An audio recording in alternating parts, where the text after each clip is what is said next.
welcome back to Curiosity Corner Live. My name is Joy, and this morning you got to join our friend Brooks as he showed you how to make a kite with materials that you might be able to find at home. Now, I am still building my kite. I know that some of you probably are too. I have a hanger ready to go, and I have my newspaper ready to go. So I cannot wait to finish building my kite and then take it outside to fly it because it is absolutely beautiful outside today. Now, I want to give a shout out to everyone who joined us in the chat this morning and asked great questions on how to use the materials that you have in your homes in order to make the best possible kite.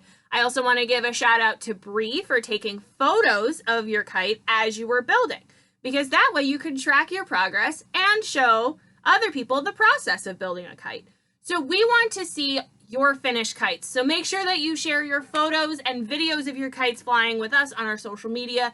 Tag us using hashtag StayCuriousCLE. We cannot wait to see your different designs and to see just how high your kites can fly. Now, while you're outside flying your kites, take a look around. See what you can observe. Now, what you observe might just help you out in tomorrow's video.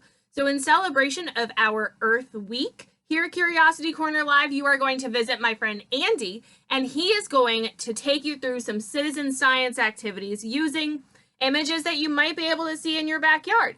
And who knows, you might just make some really cool discoveries. So make sure you hit that subscribe button, tune in tomorrow and every day right here at Curiosity Corner Live at 10:30 and at 3 o'clock. And until next time, stay curious.